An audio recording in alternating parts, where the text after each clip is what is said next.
Hi to all my friends. It's been 4 years since Nathan and I recorded and released our 7076 Now, our unfinished American R-evolution, revolution, and evolution. And we ended after 9 episodes.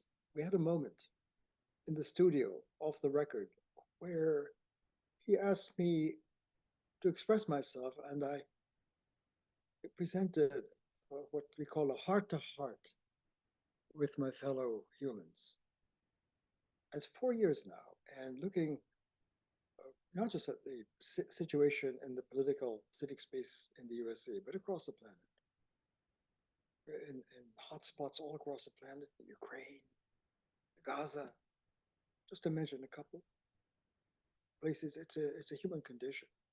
It's not just about USA culture. And when you look at what's transpired over the last 4 years, since 2020 November, and now we're approaching. It's now uh, end of May, Memorial Weekend. This is Memorial Day, 27th of May, 2024, anticipating the forthcoming election for 2024 in November.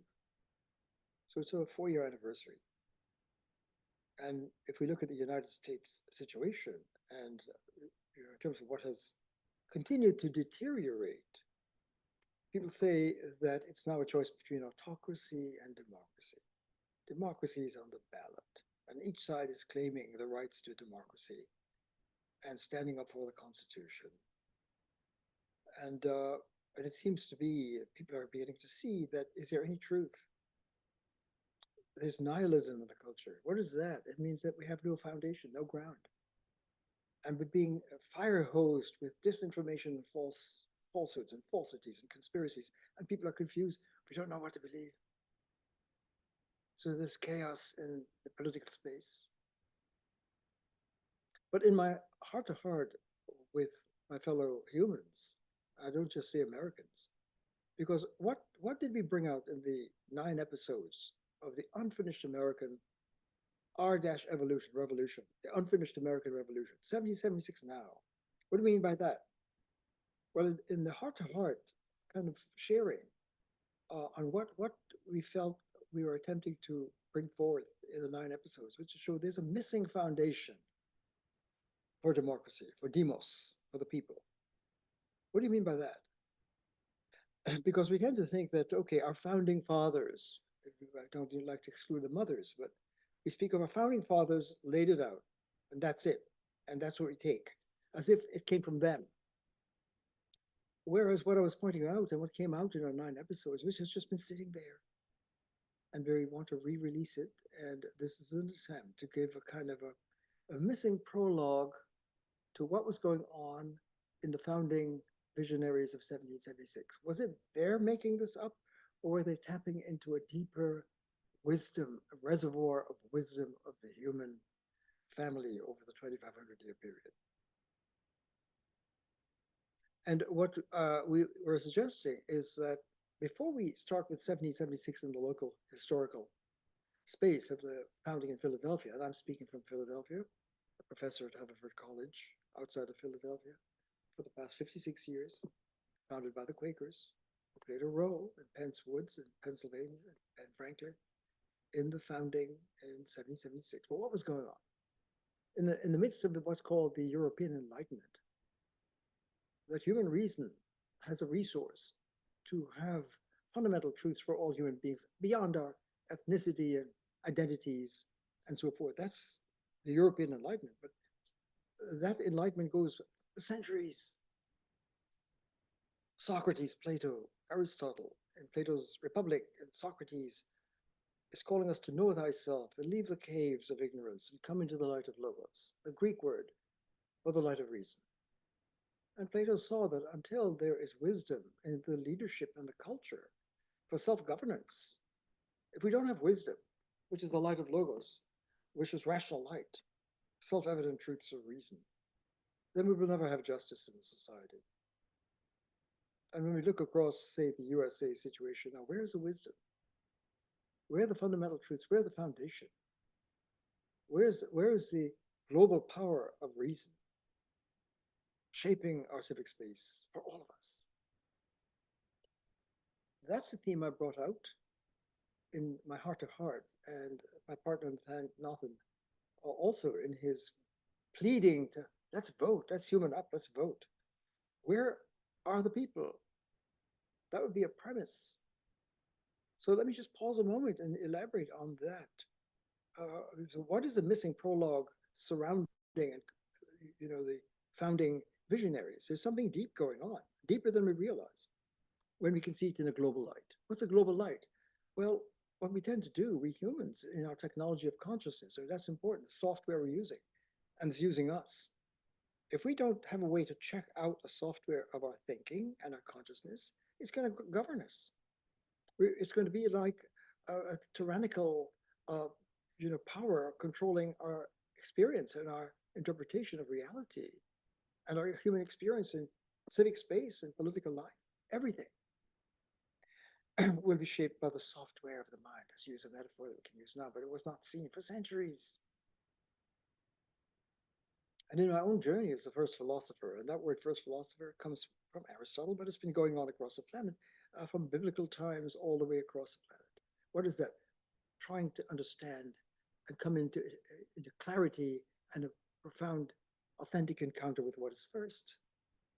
There's something on the ground floor, there's something first. Call it Yahweh, Allah, Logos, Brahman, Om, Tao, infinite source, Sophia, whatever name you wish to use. If there's something first, then our great first philosophies, first narratives, biblical, Yahweh, Hear, O Israel, the Lord is one, calling out to all the tribes. Allah, Christ, God, just in that tradition alone, children of Abraham, Judaism, Christianity, Islam are all children of Abraham, biblical, coming out of that, and yet there's battles and breakdowns all around, continuing for centuries. Why? If we have a common. And go east in terms of the Vedic science. Again, first philosophy, Vedic science, the Vedas. What is first? Brahman, Om. And you can't talk about it in information Google space. You've got to meditate, to tap the Om, to get in the zone with what is first. Brahman, the infinite source. Whatever name we use. And Buddha did not use that language. Buddha broke away from the yogic Vedic tradition, even though he was raised in it, to find an answer to why humans are suffering. And he would not give up until he got the answer in his deepest commitment and meditations until his enlightenment, which is what? He was tapping the light. You mean he was tapping the logos? Yeah. But isn't logos Greek? Well, it may be a Greek word, but it's not Greek. It's not European. It's not African. It's not Asian. It's not Indian. It's a source. It's one name for the source. We can use any of the candidates for the infinite source. But first philosophy is first science. It's the science of all science. Why? Because let's borrow the word logos from the Greek and put it in the global light, which means what?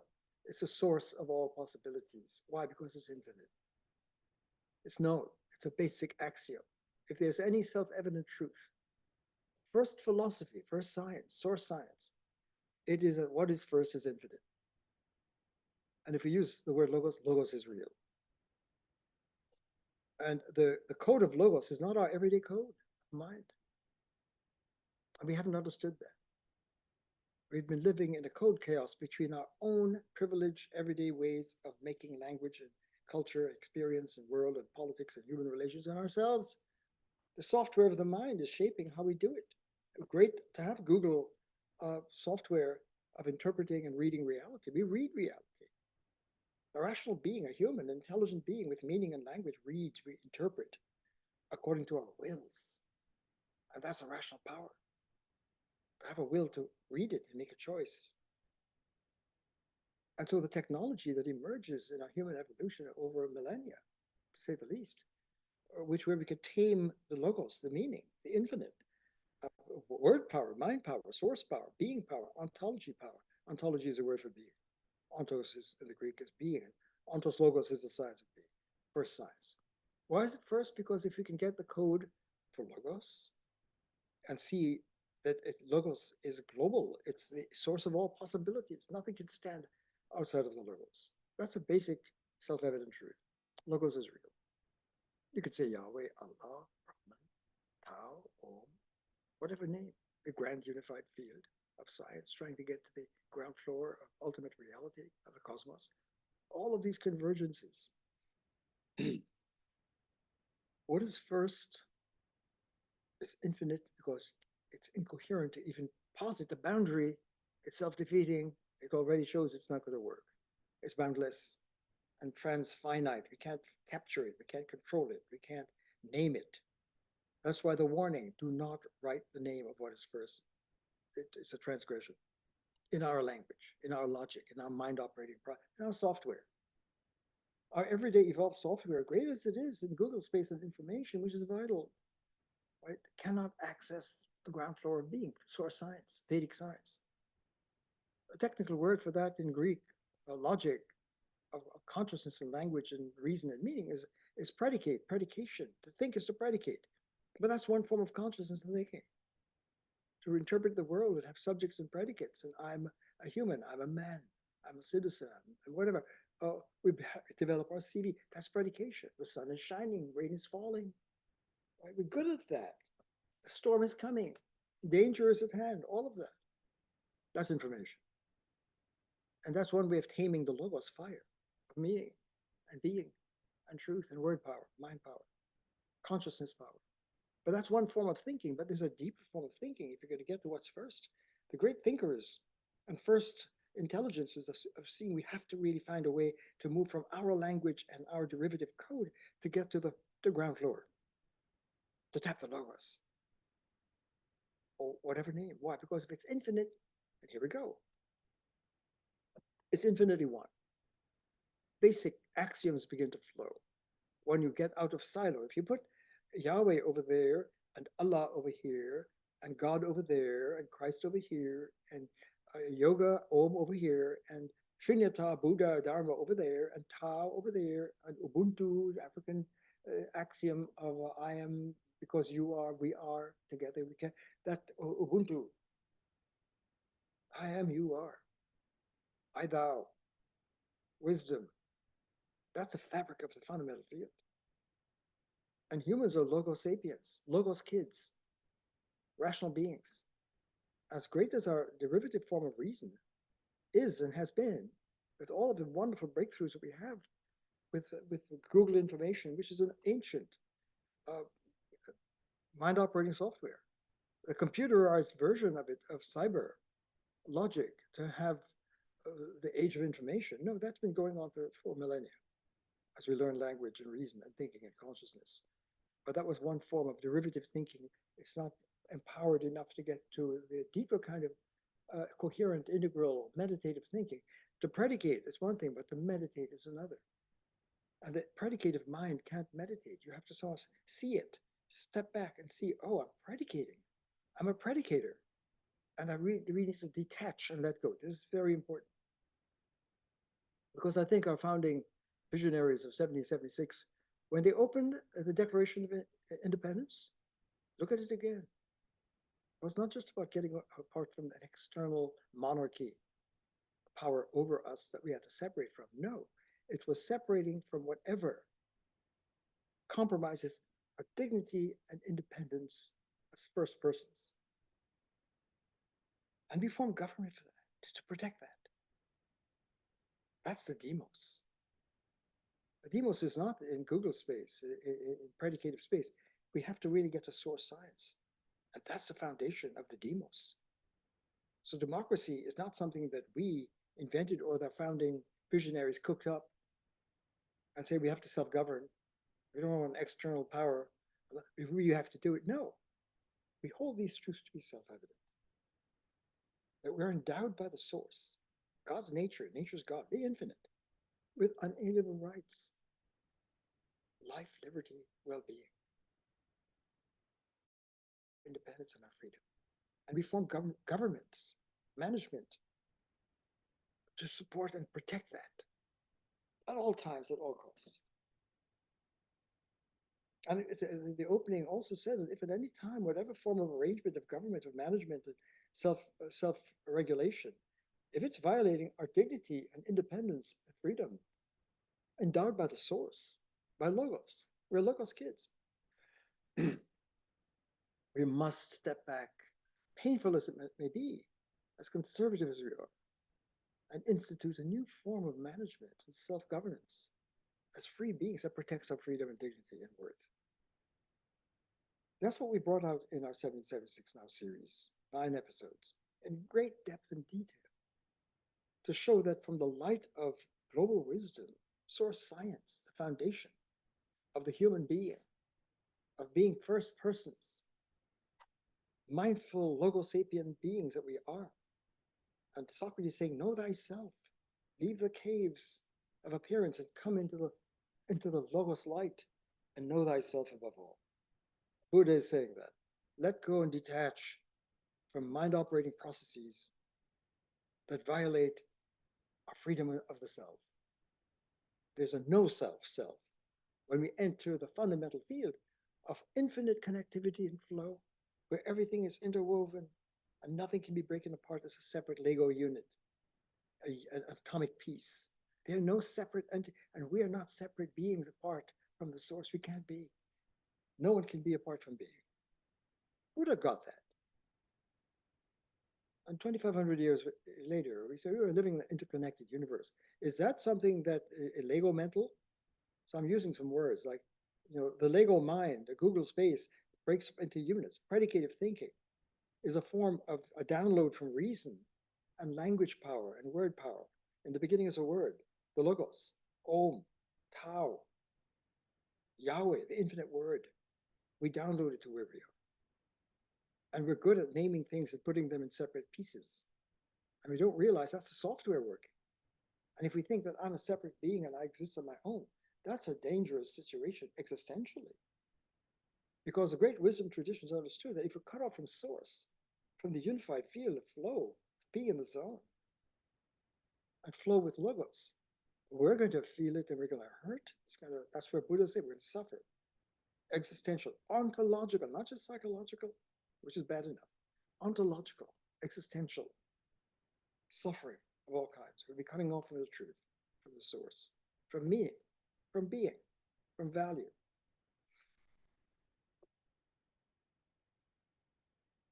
So step back a moment. Let's not just begin by implanting ourselves in the historical space of a derivative narrative of US history, whoever is writing the history. Are, African American Black people writing Black history? Is it indigenous First Peoples writing the history? Is it women and with their feminist orientation writing the history? Who's writing the American history? And understanding the founders.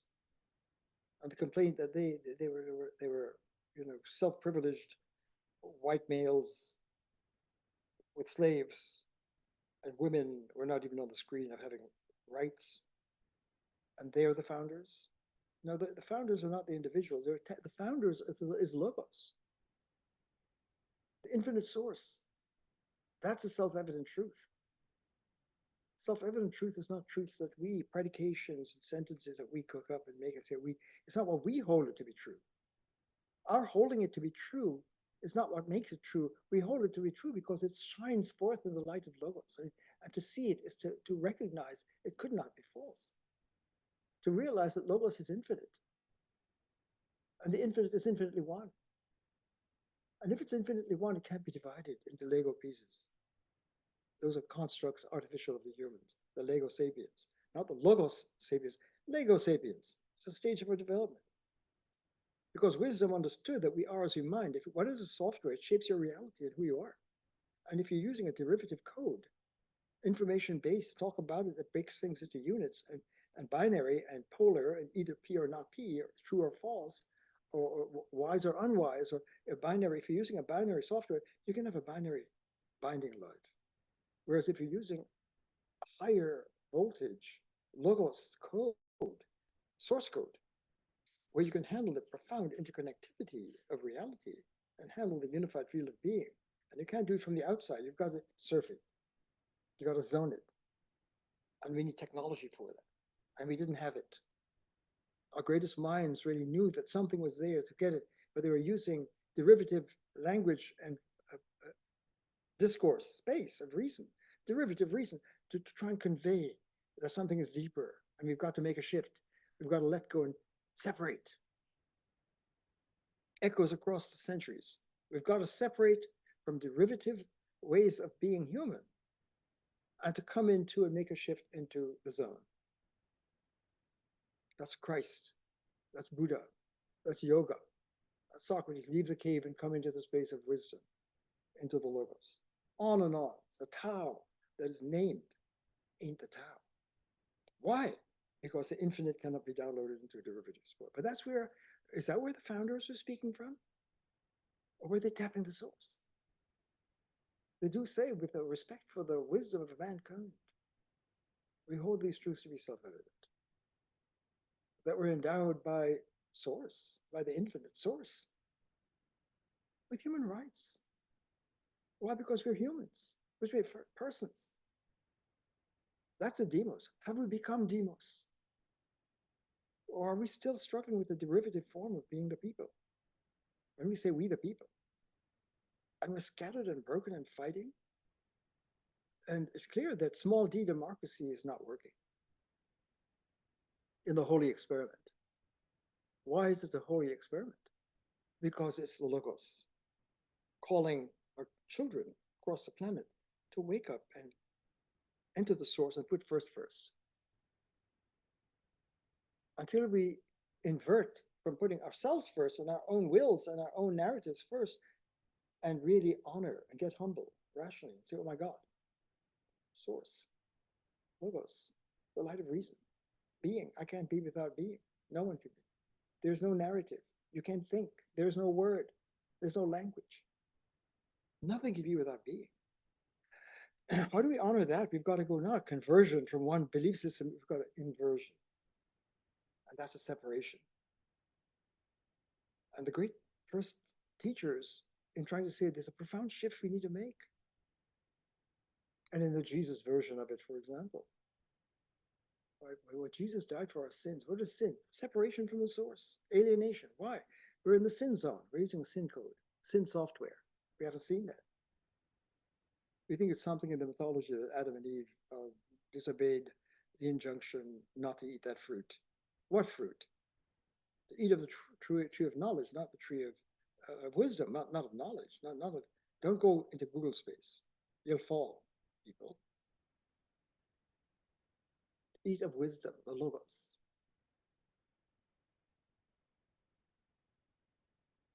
So where are we?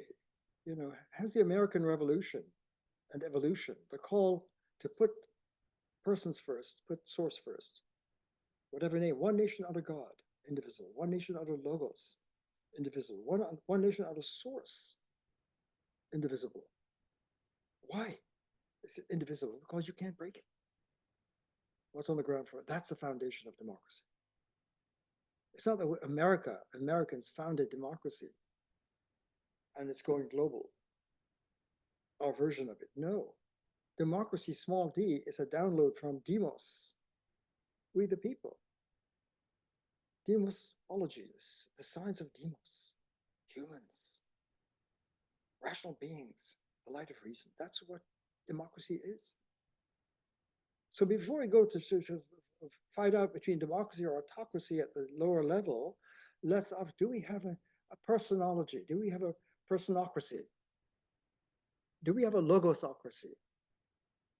Do we have a sourceocracy? Do we have a humanocracy? That's demos. And what would that be what would that look like if we are awakened, mindful human beings where everyone is absolutely unique and diverse? We talk about diversity, equality, and inclusion. Here, I mean, no, it's fumbling. What's happening in our culture? No, diversity is on the ground floor of being. Why? because another self-evident truth from first science, source science. Source is science. What is first? If we can get the code, the access code, the mind operating process, to have it to come to a deeper encounter, not an objectifying it I and it, but I thou, to enter into an intimacy with the source. If we could do that, we would see that infinite unity is infinite pluribus. This is usually what I'm suggesting. Unum, the Latin for not just ordinary unity on our terms, but infinite unity, is so profound. It holds infinite diversity together without breaking. Pluribus is unum, and unum is pluribus. So the mantra of America, for example, is tapping in. E pluribus unum, out of the many, not many scattered here in Lego pieces all over the place and broken in silos, and everything is fragmented and packaged. No, we're talking about a deep diversity in the unity of the flow of being, where all things are interwoven. That's dialogue. Dialogos. Dialogue means through the logos. That means I am not a separate atomic Lego piece. I am a logos child, kid, adult, person. And therefore I'm connected with the field and others. We can't be broken apart. The unum human is pluribus. I am I thou. The self is self and other. Not I and it.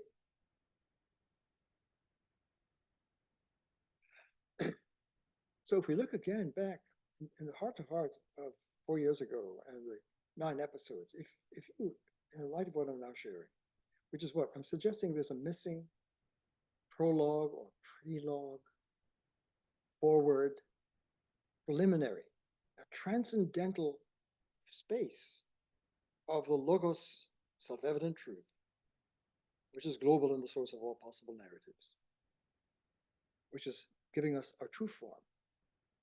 And if we're using a derivative code as in Lego land, Lego pieces and separated units, thinking you're a separate objectified being, in the I-it space, you're not a human, not a person. The call to personhood is enormous and deep, and all the great first teachers are struggling to call us out to the moral space, the space of value.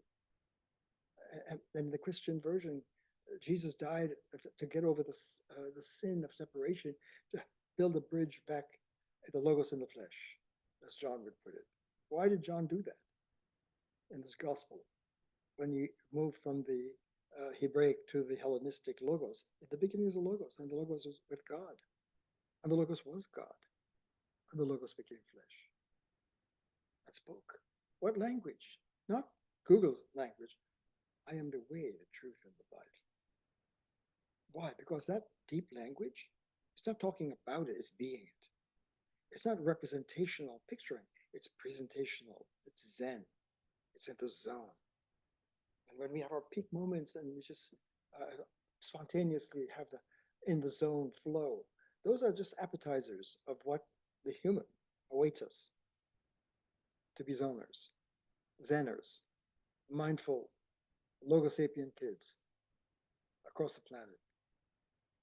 Democracy is not an American thing. It's a human thing.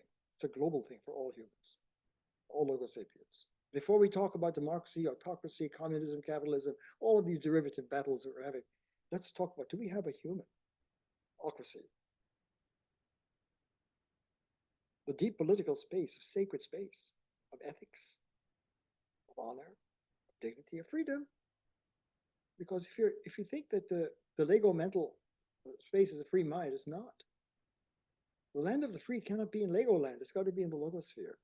And the great teachers knew that freedom comes when you are flowing with the sun, with the Buddha Dharma, with Christ Dharma, with Logos Dharma, with ethics. The structure and flow of sacred space of reason, of the light of a reason, of interconnectivity. That's ethics. So have we become a democracy yet, is the question. There's a missing prelogue And now, when we think back to, okay, now let's look at 1776 in that context, in the global light, which is being calling all humans across the planet for millennia to rise and shine as logos people, first persons, all people being called. If we see the 1776ers as having a brilliant, ingenious breakthrough of wisdom to tap into the wisdom space, we hold these truths to be self-evident.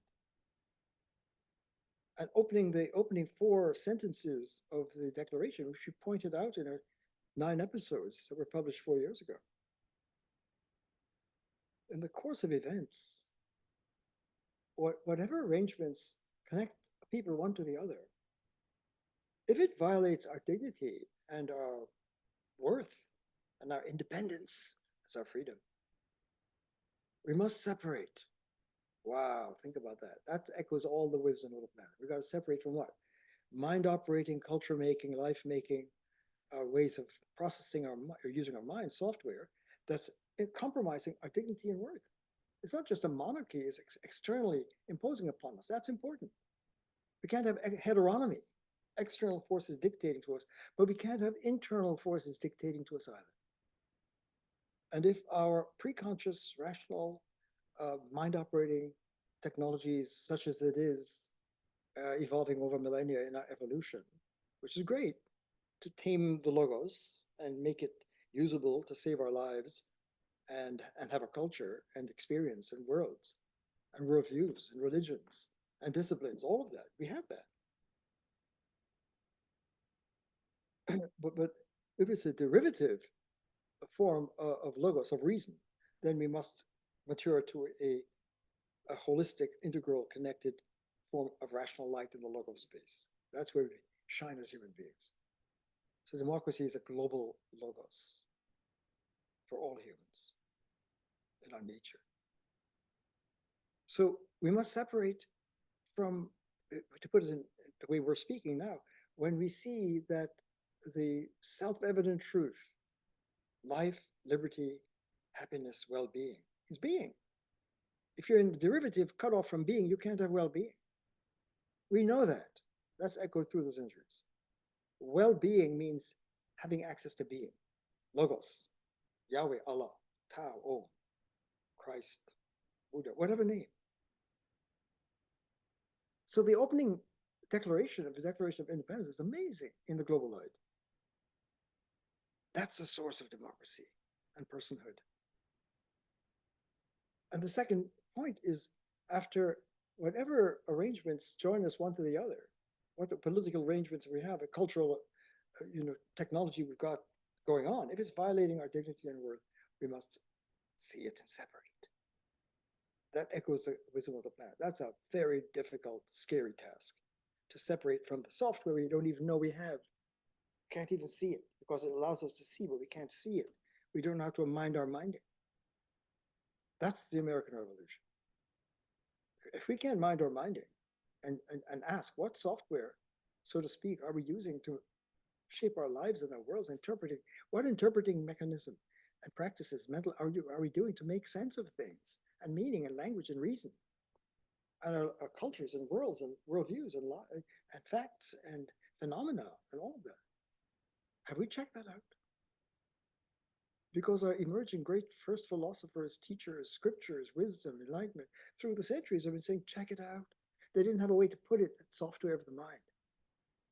Just as we're doing something by privileging the ego, so often picked up the dualism, fragmenting of the ego-based thinking. That's one way of putting it. We're in dualistic, we're not in non-dual. We've got to go from dualistic to non, we've got to go from separation of sin into the Christ flow. Love your enemy. We're linked together. We're all linked together. So Christ's talk is logos, language, speaking, the code, missing code. And you can't see it as long as we silo our first teaching, we're already killing it. If we put Yahweh over here and Allah over here and Brahman over here, Om and Tao, it's already done. We already imposed our fragmenting silo maker. It puts everything in separate Lego, including our narratives and scriptures and teachings. It's already killed. Why? Because once you if you open that up, the deep call of our wisdom traditions, open it up. Go in a global space. Why? Because the infinite cannot be packaged. You can't silo. To silo is to silence and unplug and disable. And the medicine of first teaching is unbelievably powerful. That's the medicine of becoming a human and overcoming. So Jesus died for that. Buddha lived for that. We've got to end the suffering. What? We've got to make a shift. All of yoga, when Krishna is coaching Arjuna, the fallen warrior in the battlefield in the Bhagavad Gita, what is Krishna, the Om voice, speaking? It's giving the technology of yoga to come into the Om. Detach, separate. Detachment. Socrates, leave the cave, detach from the cave mind and come into the Logos. Wisdom. Detachment is a global axiom. We must check out our minding software, and if it's violating our dignity and worth, and most of all, if it's violating it first. If you're severing and turning your back on Yahweh or Allah or Brahman, Tao, God, presence, that's a strange thing to say, presence. Infinite being is not stuff, it's infinite presence, and nothing can be outside of the infinite field of presence, and that's unum pluribus.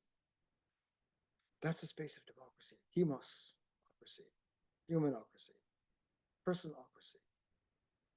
Have we gotten there yet? That was my heart-to-heart call. I have 9 episodes where we laid this all out in great depth. It's been sitting there silently in published space for the last 4 years. And we're now entering into a deep moment. That's not to exist, life and death in the American space, but really it's a human drama we're talking about. It goes for Russia, it goes for China, Korea, South America, India, Latin America, everywhere across the planet. All the people have to pay personology. It's not an American thing. It's a logos thing. I've gone on longer than I anticipated in terms of just trying to bring out that there's a missing foundation for democracy. A profound source science. That's a daring thing to say. To even mention the word source science. First philosophy is science. If you can get the code, the source, the missing code, long emerging, the most brilliant minds trying to get it, but if it was siloed, it was blocked. But once you enter a global space and open it up, wow, you have to. God is global. If you believe in God and God is infinite, the infinite is global, is the source of all. That's what global means. That nothing can be outside of it. No word, no thought. You can be an atheist, but you couldn't be an atheist without logos. You could be a nihilist and say, no, there is no meaning, but you couldn't say that without logos. You could be a skeptic and say, there is no truth. You couldn't do that without logos. And you can't just declare your truth with a Lego mental software. That's not the logos. So have we, say, in the American holy experiment, and it's holy because it's a call of logos, of God, source, of Christ, whatever name, Allah. That's ecumenical. That's beyond ideology and belief systems. We're stalled in battles of word wars, narrative battles. And we don't know how to even see it and get a way out because we've lost the connection with global wisdom. Unum pluribus. And Martin Luther King says, I've been to the mountaintop, I've seen the other side, I have a dream. I may not get there with you. What is he talking about? We often talk about, immigrants come to this country, and I was one of the families of immigrants coming in 1951 to New York City, to USA. It was exciting, a land of the free and opportunity. You can be what you need to be. You have opportunities in America. You can have a home, you can have security, you can have material comfort in the American space, the American dream. What is it? John Lennon is saying, you may think I'm a dreamer, but he's also speaking of a dream. Beyond nationalism and all the isms and religions and ideologies, that there's a deep religion. To be religious is profound. You have to access the code and not privilege your own will and your own code above the deeper space of wisdom. So logos, science, is the source of all the sciences. It's the source of all the logics that have been developed, including cyber logic. You couldn't have cyberspace without the logos. But the difficulty is that if we privilege it and cut off and sever it from access to logos, then we have a deep existential crisis. The great teachers and medical source practitioners of source medicine, medical ontology, deep medical healing. If we want to have well-being, if our being is going to be well, we've got to really enter into the logos, into the source, into the Christ, whatever name you wish to use, into the Allah. So the infinite source of Logos Sapiens has infinite diverse. Each person is absolutely unique and diverse beyond anything we can have in derivative diversity and inclusivity and equality. That pales when you come into the zone. And each person is absolutely unique and yet connected. Nothing can break loose from the infinite unum power of unum pluribus. That's our unfinished American Revolution. We haven't done it yet. And we're in crisis. We need to face this now. Look at our founders again. They're calling out not to just separate from the British extra heteronomy of a monarchy imposed upon us, but separating from whatever arrangements, mind operating processes and technology we're using to make ourselves and our worlds on a political space. If it's violating our dignity and our worth and our freedom, we must separate. We hold these truths to be self-evident, which is what Logos shining. The infinite source science shining, self-evident truth. Logos is real in that deep language, missing language and code. We form governments to protect that. That's extremely important. The management technology we use of our government, however we arrange it, must protect the dignity and worth and freedom of a mature logosapien being, a humanocracy across the planet. And furthermore, if at any time, whatever arrangements we come up with in self-management and self-governance of free logosapiens beings, if it's compromised and it's not working, we're going to be conservative and not flippant, but it must be revised and institute a new form of management, always to protect the primary demos. Have we become a demos, we the people yet? Or the last 250 years in the American experiment, the American version of the holy experiment, the call to logos, are we fumbling? And we haven't done the call to separate from whatever processes and arrangements and connections and conventions and rules and laws that we make that's violating our dignity and freedom and worth. I think the evidence is showing that we've not done that yet. And that's our call, our 9 episodes. And we're introducing it again in the 2024 election, but it really is for all humans across the planet. Thanks for bearing with me. I just went on for a while. I felt the need to share this with this follow-up heart-to-heart. Let this be a missing prologue, prelogue, forward to the founding of 1776 then, and that is 1776 now. We've got to be co-founders now, all of us. As we've said in our episodes, we need to be we the people now. And what's the vote ahead of us? It's not just to vote what we want, or I want, or what I need, putting my finances and financial needs and desires, or whatever my needs for policing the border, or whatever it may be, over demos. The ultimate vote now, the primary, is first. We need to become citizens, logos citizens, human citizens, who can take an oath to the Constitution, which is not the Constitution as we're interpreting it and reading it, and the laws here, but the logos is the law. No one's above the logos. That's the foundation of laws. That's the foundation of ethics and morals, of being a human, of rationality, of freedom, free people. We, the logosapien people. That is yet to happen for our human family. As we approach this election, I hope that's on the ballot. We are on the ballot. Are we going to be people? Are we going to let go of a derivative form of being a human and rise into the call of our great wisdom, teachings, and scriptures of the ages to become people, persons, first persons, honoring first and placing what is first with rational humility. Thank you for listening. Thank you. All the best.